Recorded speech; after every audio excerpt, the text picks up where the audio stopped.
Hello, everyone. Welcome to Berman Recruitment's post-COVID-19 survival roundtable webinar. Thank you all, firstly, so much for joining. Really appreciate your time out today. I guess to kick it off and to let you know who we are, if you don't already. Berman are a HE specialist recruiter. We've been working in the sector now for about 3 years. In terms of experience, me and my business partner have been in the market for together about 15 years now. Today, we are very grateful that we have some very, very experienced speakers.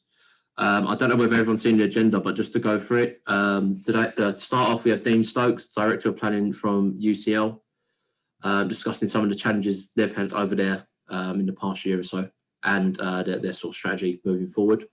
Following that, we have Anthony Mansfield, so he's the Senior Strategic Planning Manager at UEL. He'll be going through exactly the challenges for a post-92 institution, and discussing a number of issues or things they've had to overcome this year, and again, what they're looking to do moving forward. Finally, HESPA have the executive board here today to discuss quite a prominent topic within the sector, which is career development within planning. We've been doing quite a lot of work finding out more about exactly where people stand in terms of career development and what they know, because it seems like the current feel throughout the sector is that it is a bit hit and miss. So they're looking to find out a lot more from you guys, from all the attendees here. So we're going to ask you today to be as interactive as possible. So throughout each talk, if you'll see at the bottom, you can ask questions and pose questions to the people speaking today. So they can answer them throughout or at the end in a Q&A. You can do that at absolutely any point. We'll also be throwing up quite a few polls throughout the webinar, so please do keep an eye out for them. We're really, really keen to get your feedback and get your answers so we can actually take that information, and we'll be reporting on it and pushing it out on social media as well for everyone to see, and you'll be able to see it, of course, in here today. So now I am going to pass you over to Dean to start off with. And yeah, thanks again. And I'll catch up with you shortly afterwards. Cheers. Thanks, Dean. Alex, thank you. I'm hoping everyone can hear me. It looks like I've managed to unmute and to get my video on, so that's always a huge relief. Hi to everyone. It's really good to just scanning the participants to see some old and new friends at this session. An impressive number, I have to say. Thank you to well, thank you for Alex for such a nice introduction, and also thank you for the promotion around this event, which has clearly been fantastic. I kept disconcertingly, I kept popping up on my own LinkedIn every time I've been into it for about the last fortnight. So you're clearly doing something right. And thank you to HESPA, the Higher Education Strategic Planners Association, for sponsoring this event. I'm, as Alex was saying, I'm Dean Stokes. I'm currently Director of Planning at University College London. I've been at UCL for just over 3 years. And before that, I had a similar role at City University for a period of about 5 years. And even before that, I worked in local and central government in policy and delivery roles, and some project and programme management for the Treasury, though I've admitted it now, and DFID, the Department for International Development, now part of the Foreign Office, of course, as of a couple of weeks ago, and an international financial institution. But never, as it happens, for the Department for Education. I somehow managed to miss that one. But I've been making up for that omission ever since, over the last decade, and working in the HE sector and really enjoying that. So I'm going to talk to you for a bit about the post-COVID survival, and perhaps being even sort of more optimistic, post-COVID thriving, perhaps. I'm personally, and I'm sure I probably speak for virtually all 90 participants, as I can see the number now, really looking forward to being in the post-COVID world. I don't think we're quite there yet, but that really is something to look forward to. This the next few minutes, of course, are from a higher education university strategic planning perspective. I was trying unsuccessfully to multitask a minute ago and just scanning the participant list to see who was joining us. But I did wonder, and Alex mentioned polls. I've only got one, but I just wondered if, to start us off, you'd be good enough to answer the following poll, just to get an idea of the makeup of the audience. And Laura, you're ahead of time here, but perfect timing, actually. Just about what your institutional background is. It'd be good to know if you consider yourself part of University Alliance Million Plus Russell Group, or non-aligned or non-HE. I guess I better answer that one myself, hadn't I? I shall be staring at that for the next.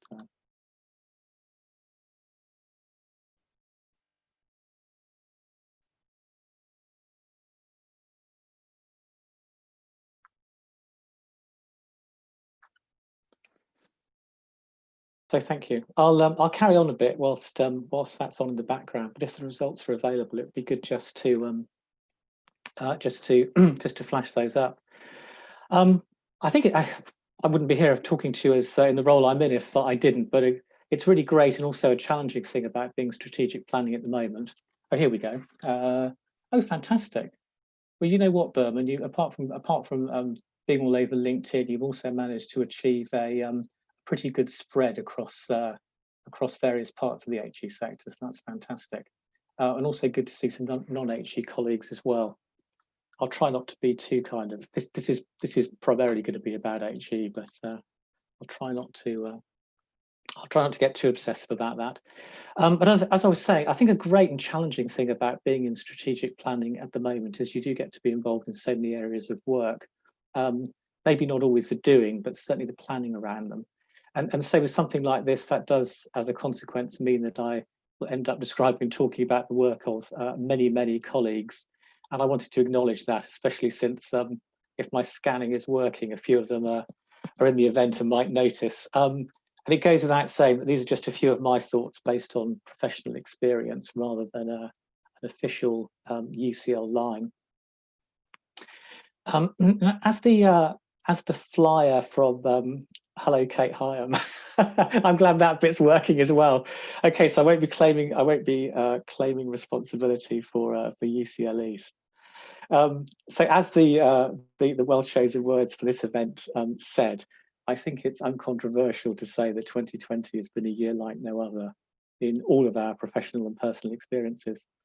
And for universities, the annual business planning cycles supporting usually long-term strategies have given way to crisis management and the very rapid introduction of blended and hybrid teaching for students and remote working for staff. And don't be fooled by my clever backdrop. I'm actually working at home.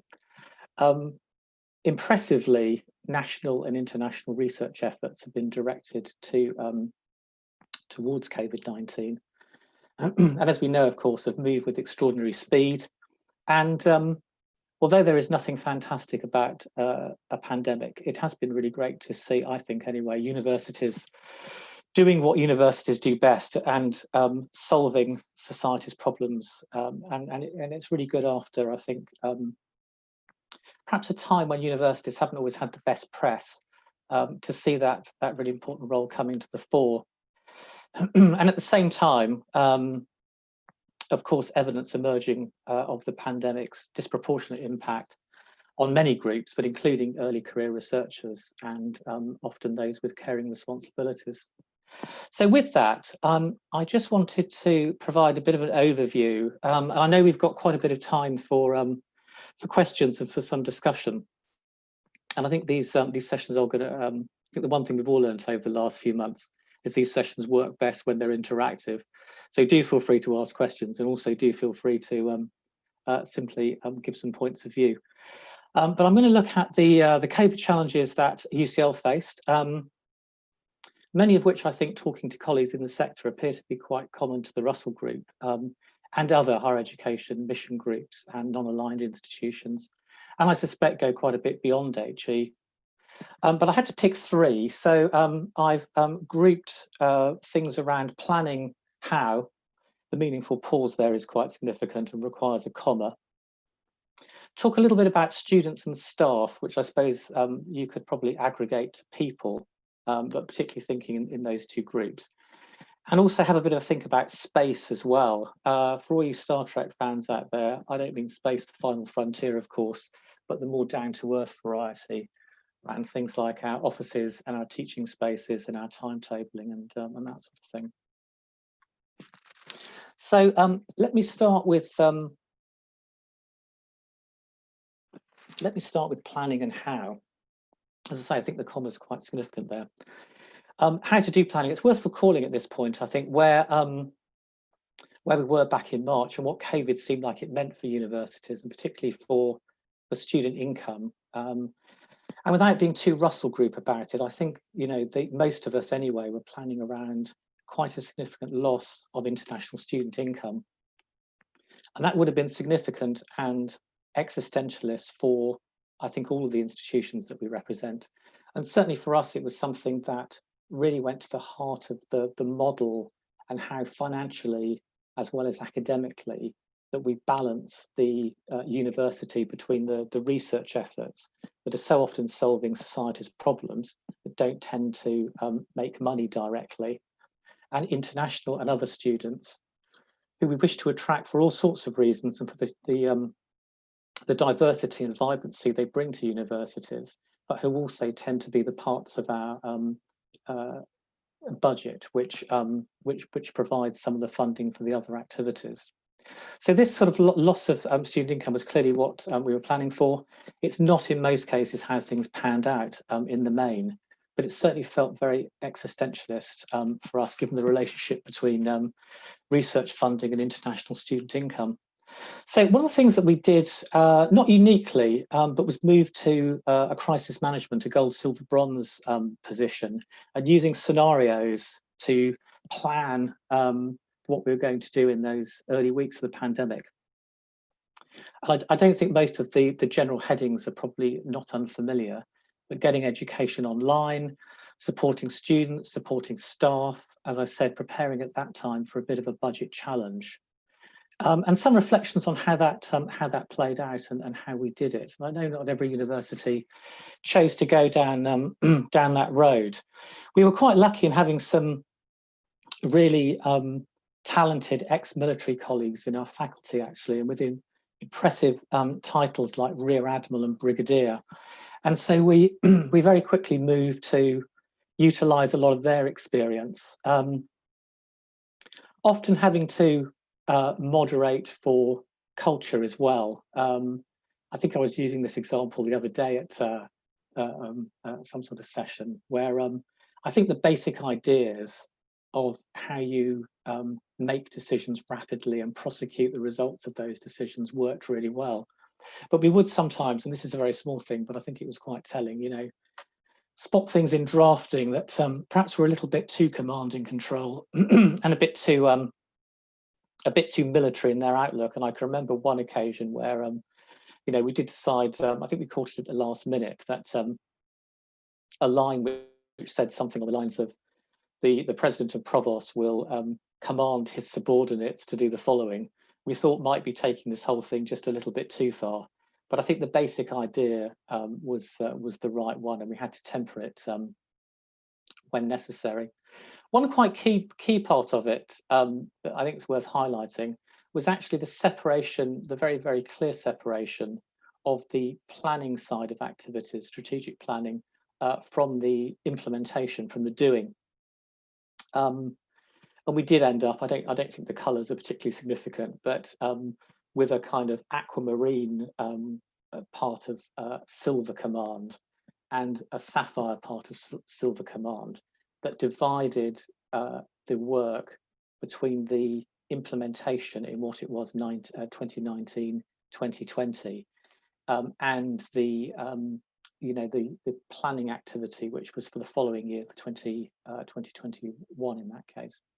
So we were clearly in danger of running out of primary colours with a metallic tinge to them. But I think the important point, I suppose, was how decisions were made and how that helped at that particular time. We've subsequently moved back to what I've been describing recently as more a kind of semi-business as usual via a sort of interim type of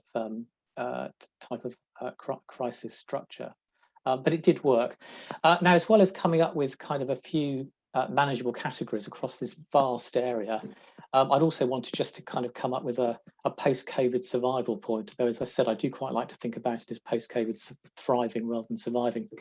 I think the point here is about not losing the good stuff around focus and the ability to implement decisions quickly. And I can perhaps, if there's time later, some of that might come up in the discussion. In particular, I think for us, the cross-working, which we often talk about and a point we try to get to, between academic staff and professional service staff, and this much kind of talked about separation, did really work well, where we had kind of senior academic leaders working alongside senior professional service staff and others. And just speaking personally, I mean, I currently co-chair an academic planning task and finish group at UCL with one of our deans of faculties, and that does seem to work well, and it's been a really good legacy of that early crisis phase. The last thing we want is to be in perpetual crisis mode, of course, although it does seem like we seem to have managed that for most of 2020 without really desiring it or planning for it or designing it.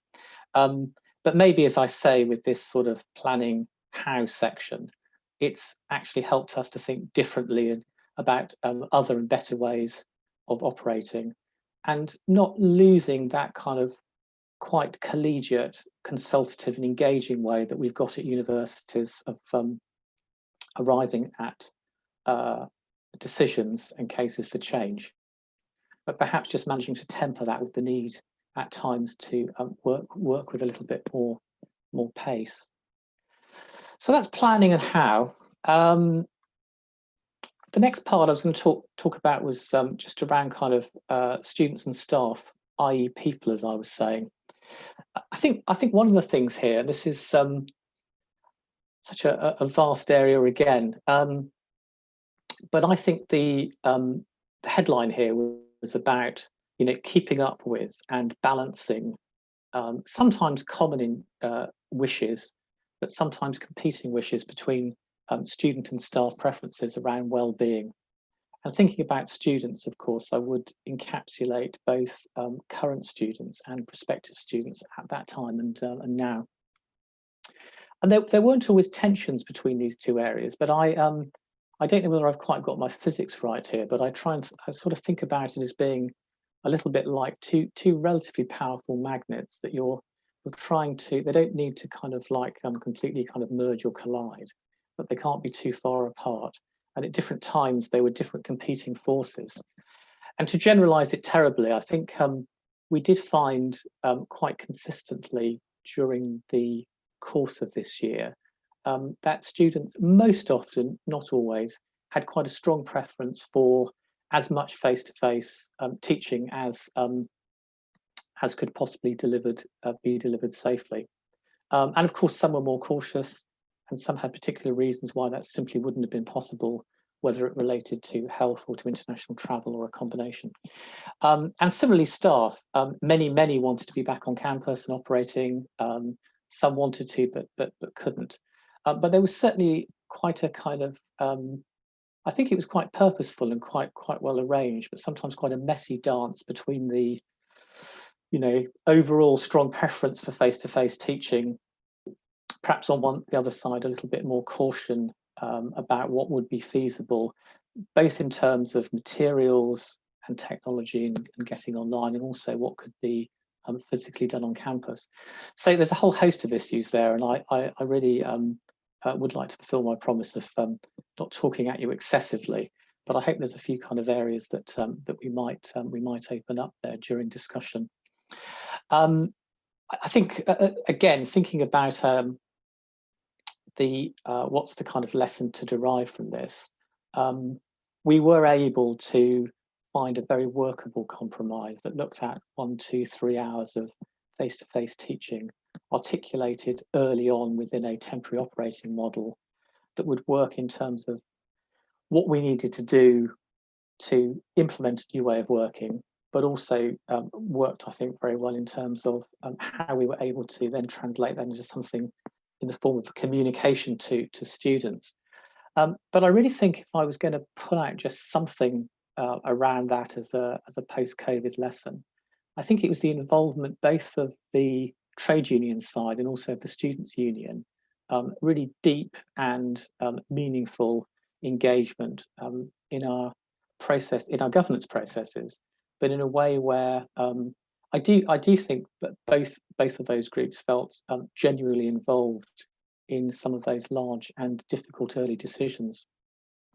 I should say, in terms of proving the point, and I'll try and find the link to post in the chat in a bit. But if anything proved the point about what so many of UCL's teaching staff, in particular, and those that support teaching staff, have managed to achieve, was this absolutely fantastic letter, which I don't think we could have kind of engineered or contrived it, even if we'd wanted to, that came from our fantastic students' union, thanking particularly teaching staff, those involved in the support around that, for all that they had done over the last term. It's an absolutely beautiful letter, and I'll post it in the chat. But I mean, it saves me several thousand words, I think, because I don't think I can make the point any better about where that has succeeded, and we really do want to kind of build on that and how we maintain that level of involvement. So that's a bit about planning, a little bit about people, thinking about students, thinking about staff. Another of those topics which probably use up all of my remaining time talking about, but won't, around space. I've done the Star Trek joke, so that's fine. It is about the more kind of down-to-earth variety. And I think through some, no doubt, fantastic planning, I have managed over the last few minutes to cover quite a bit of the ground. Lots of practical stuff about closing buildings, of course, opening them. The timetabling side of things was an absolute nightmare, and I'm not sure how people managed it, but they did, and it was fantastic. Pausing some of the investment was also a feature of those early budget measures, and particularly where we felt we needed to give ourselves a little bit more kind of leeway and chance to reflect about how the pandemic was going to pan out, but we hadn't entered. Usually we found that space is such a constraint, but where we had things that hadn't entered their final contractual phases, just taking a bit of a pause to allow ourselves a little bit of leeway to think some of these issues through. I should say UCL East has progressed at a fantastic pace during this pandemic, and that's been brilliant. But if I was to bring this section just to a little bit of a close, I think there's probably quite a few kind of post-COVID points about this. Some really practical ones that, in hindsight, it does seem to be far more trouble to completely close some of these massive buildings and then reopen them than if you kind of keep things ticking over. But I think there's a few things I wanted to say to this actually, but it's hard to know. But you can sort of see that there could be quite a surge in demand for face-to-face. I wouldn't kind of, and I think on the teaching side there definitely will be, but in terms of just sort of basic human interactions and collaborations. So I don't necessarily think that planning for the minutest part of office space is probably the right way to go.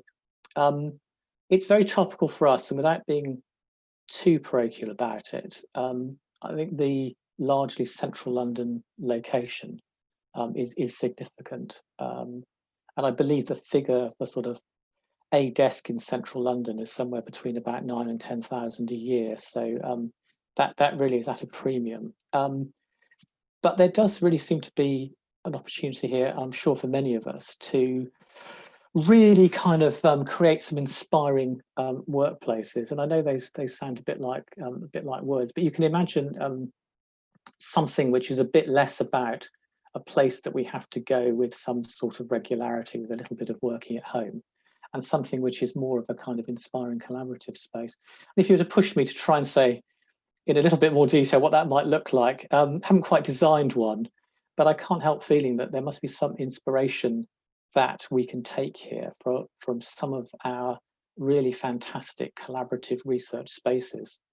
And well, I'll pick one that happens to be sort of local for us, but the Crick building, which is just as you come out, if anyone knows it by any chance, the west side of St Pancras International Station, and it's a great building. But I think the main thing there is that it is absolutely designed around the concept of collaboration, and everything from kind of the most versatile spaces to walls that come out and can form partitions where people do need to do some of that focus work, but can also double and triple up as spaces that you can write on. It might, whether that's quite the building that we need to follow, I don't know. But I think if we were trying to think of an inspiring vision on that side to take us forward, I think we could do a lot worse than look in that direction. So, well, it says here, those are my 15 minutes introductory remarks. I fear, Alex, that you were very succinct with your opener, and I might have been slightly less to time with what I've just done. But I think we're going to pause. I'm certainly going to pause for a few questions and points and a bit of discussion. And I took a nervous glance at participants then, so it seems to have held up at around the 100 mark. So I hope you found some of that useful. I'm going to click something now and see if I've got any questions. Alex, are you gonna compare us, or am I going to invite people to speak? Dean, Q&A at the bottom. You're right, Dean. If you click on the bottom on the Q&A, I've got questions. Yeah. And then once you click into them, if you click on Answer Live, it should pop up for everyone to see. And then, yeah, go from there. Do you want to give that a go, see if it works? I'm going to pick Claire Foyle. I know Claire Foyle. Okay, so I'm going to click Answer Live. So everyone's got that. Gold, silver, bronze decision crisis management process. A timely way at the right levels. Lessons learned. Yeah. Largely, I think I think what it did do, it definitely allowed us to do things at pace, and there were many occasions where perhaps not the right person was in the loop, or we had to backtrack on something. There were no serious missteps, and things happened at pace. So I think that's the good bit there. Lessons learned, there were loads actually. I think I did conveniently leave it out, but I think there was.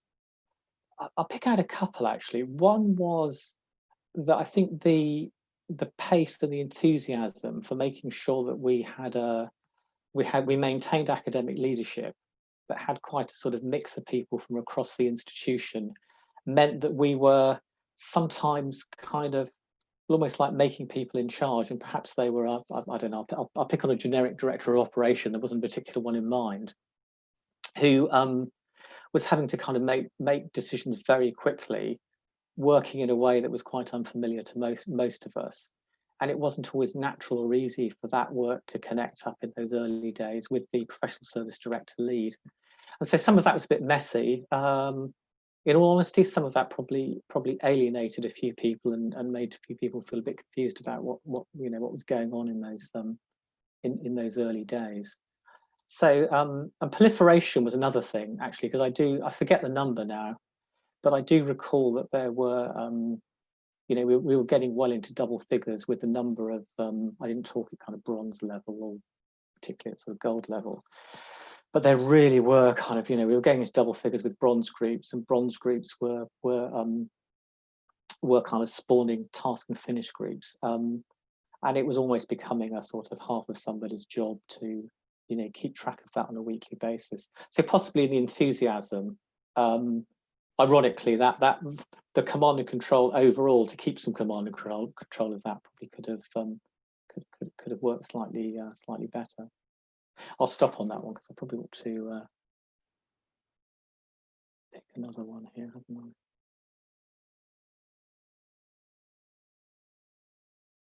Look, I'm going to do these at random rather than just ones that I might have a better answer to.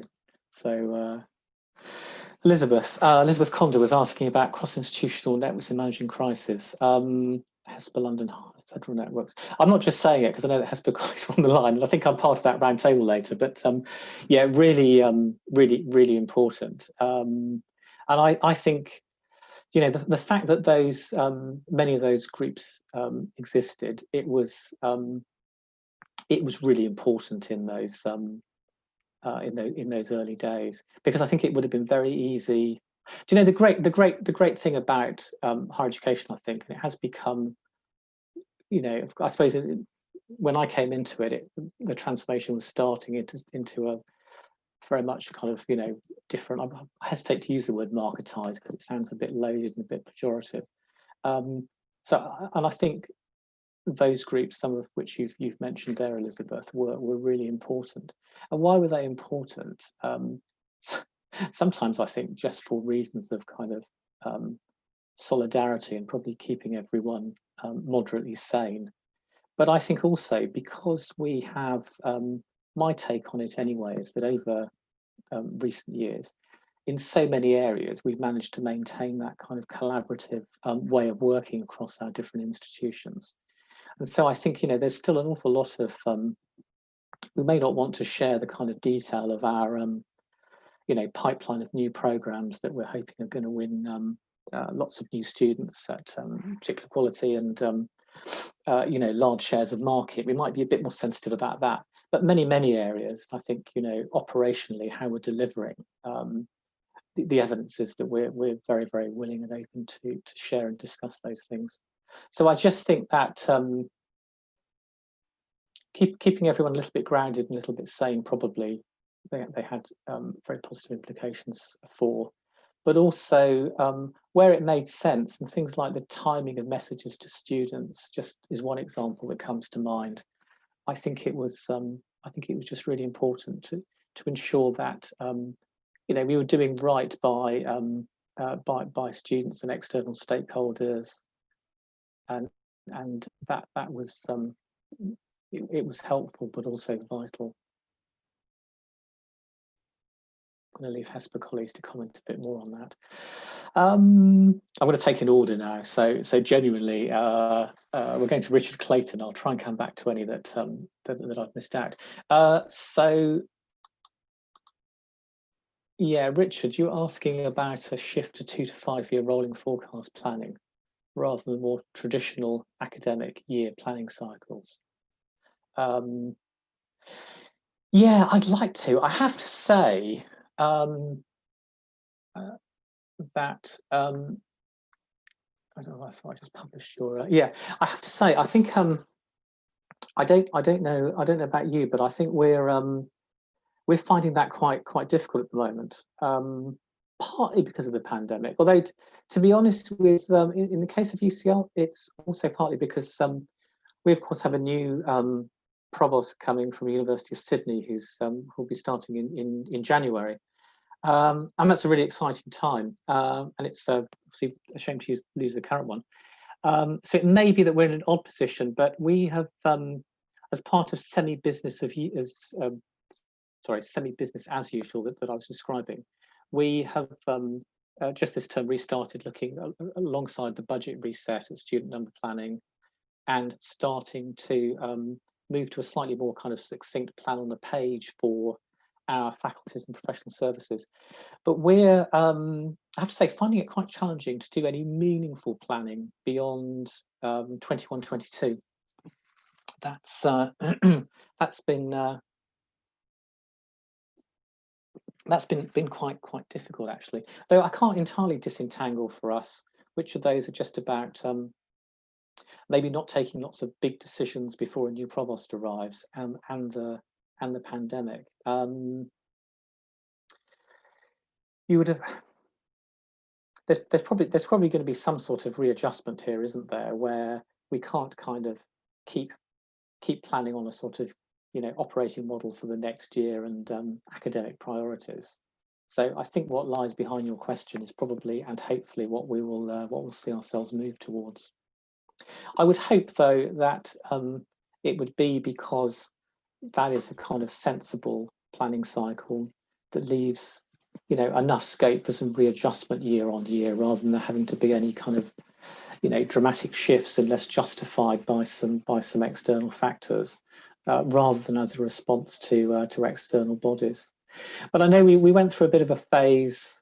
I suppose UCL 2034, our current strategy, was part of that, when it felt better to have the longest term kind of visions that you could sustain, And I don't know whether current experience will kind of shift back to that way of doing things, or whether it will make us think more of meaningful planning over a shorter cycle. Okay, right. I better make sure that we get a fair anonymous. Now that's going to be a good one. Start. Right, we just publish that one. Yeah. So thinking about the planning area, what have we stopped, started, and continued at UCL? I suppose the first thing to say on that is surprisingly, strategic planning as a standalone set of activities is relatively new to UCL, because and it wasn't me that set it up, but in 2015 was the first time in well over 100 years that we'd ever had a planning team within UCL, and planning had been done as a sort of alongside the financial planning. So it's quite new. The model we've got is that functionally there's the kind of framework for core business planning across UCL. The data and insight side of things and analytics, which I'll come back to, because I think that's probably the most significant part of your question that I haven't spoken about already, and a kind of sort of institutional project management office, so a major projects function, which have they grew between about 2015 and 2017, and have although their reach has changed over recent years and months, the functions have stayed, the broad functional headings have stayed broadly stable. I think a really interesting bit to extract though from that is that so we're not, in terms of our data and insight journey and thinking about MI rather than management information rather than research data, I mean, we don't claim to be sector leading in that area, and there's many that we've looked to both within the UK and overseas as models to where we'd like to get to in terms of data informing better decision making. And I think it's left us with quite a few challenges to match institutional aspirations with capacity, not with capability by any stretch, but certainly with capacity. And I think we really found that some were quite simple devices, but quite time intensive and effort intensive to draw up, and having weekly or sometimes even more frequently dashboards with key data that would go before the senior management team has really, I mean, it really showed the power of data-driven decision making, which is always a very easy phrase to say and harder to do. Sometimes they were quite a nightmare to get ourselves into the mode of being able to produce the data at that over such short cycles. It made us really think even more importantly around things like what comes well before your sort of production of data kicks in. It's made us think about what are the key performance questions that we need to know the answers to under those crisis conditions. I think it's also told us that some of the systems around it, and we're lucky enough to have an integrated data warehouse, but where we found some of the most insightful, useful data during this time has been not in the kind of big institutional systems, just to talk about data for a moment, but in some of the more local systems. Sometimes, I suppose, being honest, right down to kind of spreadsheets on shared drives, but more often perhaps being the more bespoke cloud-based systems that exist, that really having a big kind of clunky integrated data warehouse is not the best way of making those connections. But it was really, I'll bring this one to a close actually, and pick a few more questions. But it really increased the appetite institutionally, and it really gave us a lot of challenges, but it gave us huge opportunities, I think, to be able to have shown the power of bringing relevant data to a decision to the senior management team in a timely fashion. And where we'd had to look at things like tracking how many students were in our halls, how many students were leaving halls, the nature of inquiries to student and staff welfare and these sorts of things. Right, okay, getting a bit carried away about that one, aren't I? How are we doing? We've got about 10 or 15 minutes left there. Alex, I'm assuming you'll bring me to a close if I start getting too close to the deadlines. Okay, let me on there. I'm going to do this one live as well. I can't type fast enough to answer most of these questions, so let's do them live. So in the last few months, we've been forced to implement flexibility that was unimplementable for so long. That is a very, very good point, I have to say. So if things are back to normal today, I don't think we would go back to the way things were. These academic leaders have seen the unimplementable implemented. This is very true. This is very true. Certainly do more than simply aspire for better. Yeah, well, I don't think I can improve on that. I think that is absolutely true. One of the we were talking a few minutes ago about groups like HESPA and some of the other bodies that were incredibly useful in terms of formulating a response to the pandemic, but were also good as some self and community help groups sometimes as well. I personally found, and just remarking on things like what I suspect most of us are doing now, and chatting from our homes. They were sort of reflecting that if we tried to do that as a higher education project, it would have taken a lot longer. Thanks, Alex. Yeah, 12:55 sounds good. But if we'd had that as a project, it would have taken a lot longer, and we probably would have concluded that now is perhaps not the time, and the technology wasn't quite there. Richard Elizabeth.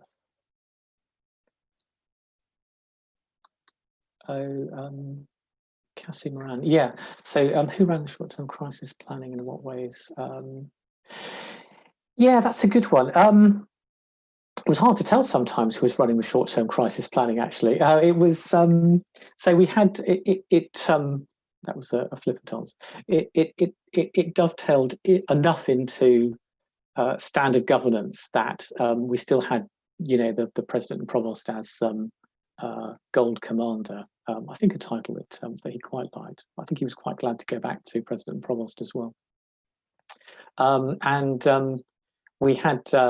We did, after a bit of some initial kind of jigging, make sure that we had the chief operating officer in the right place, and people were kind of tapped into these groups.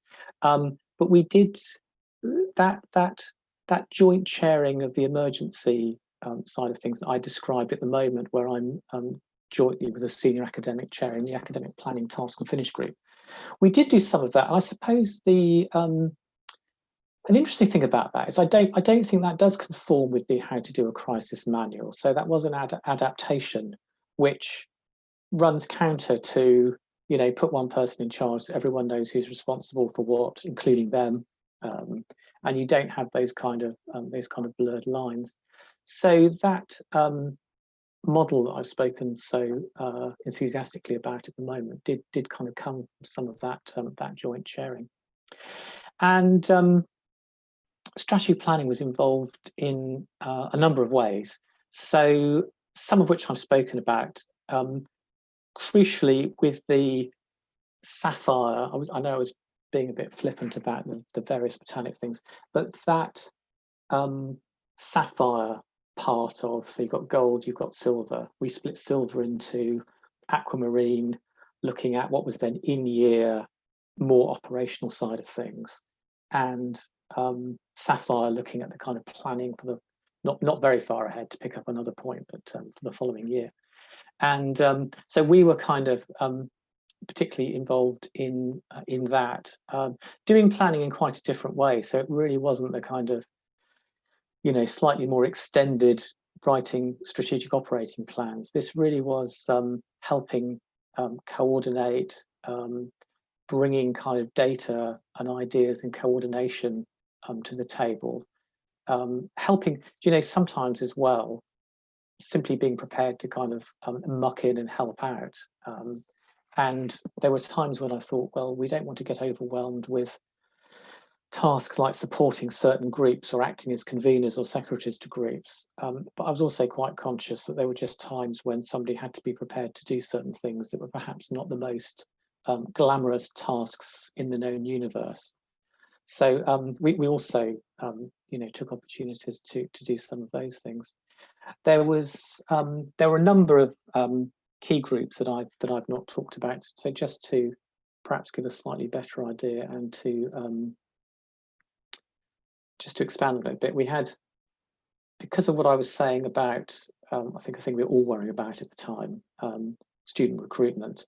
We had a recruitment and admissions group that planning kind of chaired, ran, and was heavily involved in with admissions, with student recruitment, and with others from faculties.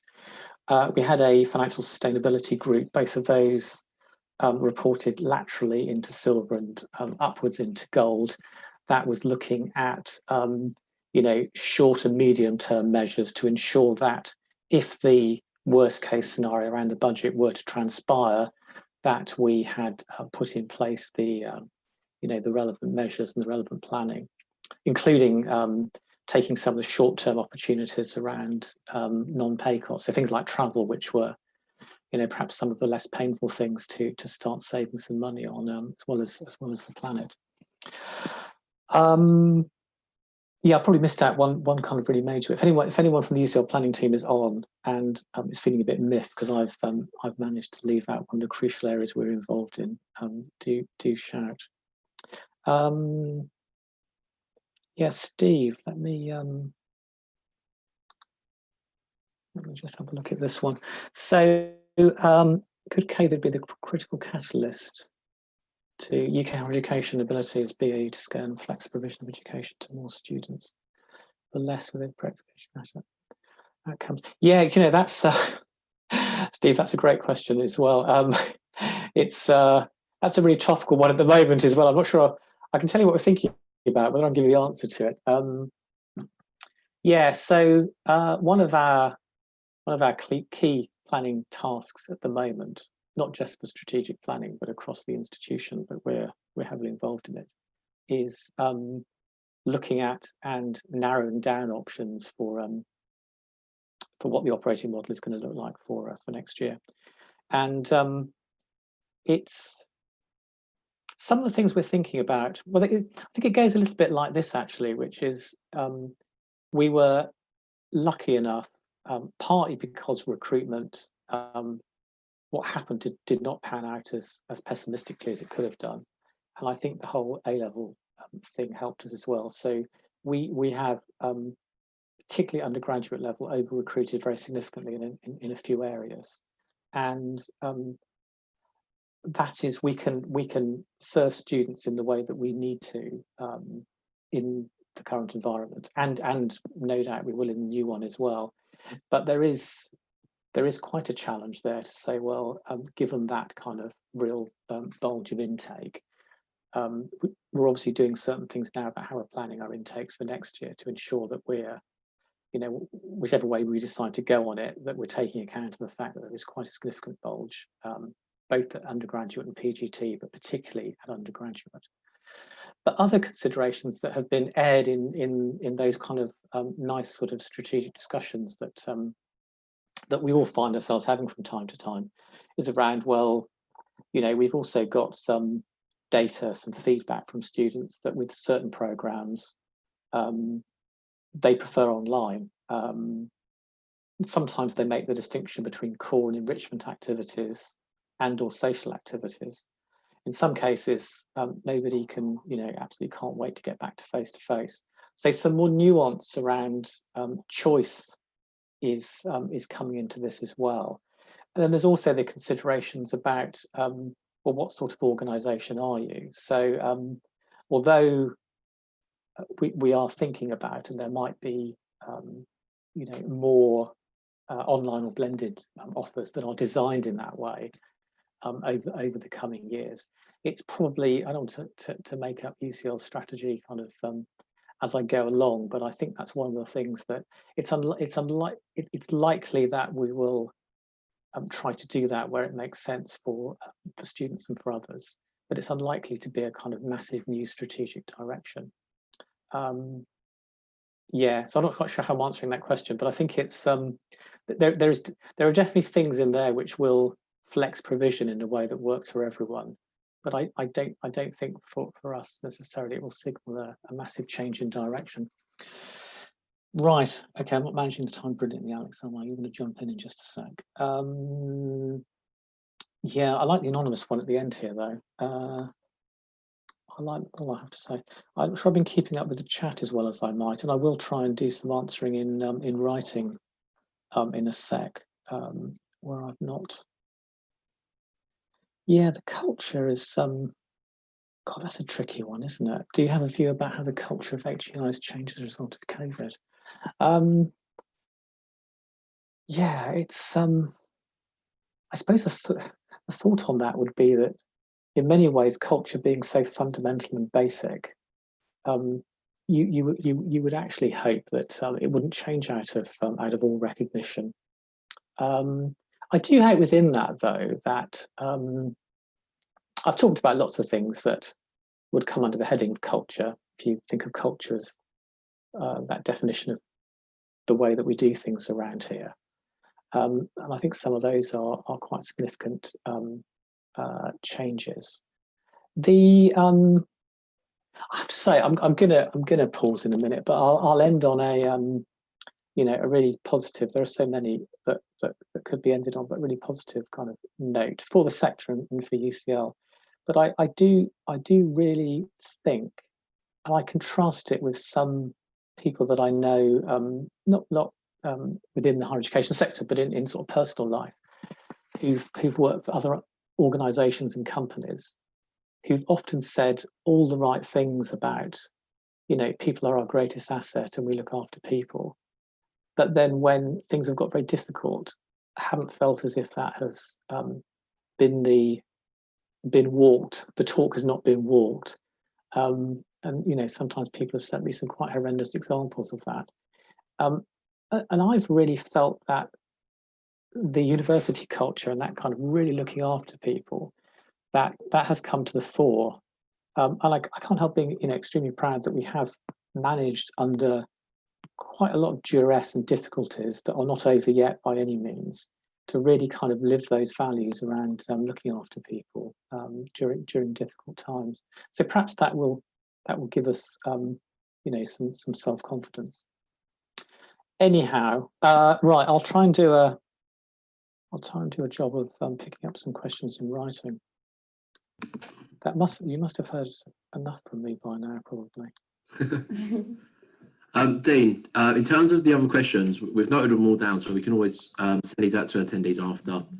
If you did want to expand on any of them, and they're still there, so you can still reply to them and everything. So yeah, that would be good actually.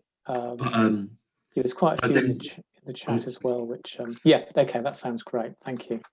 Cool. But Dean, thank you so much. That was so insightful, and also thank you for clearing up the mystery of where you was and let us know you're indoors.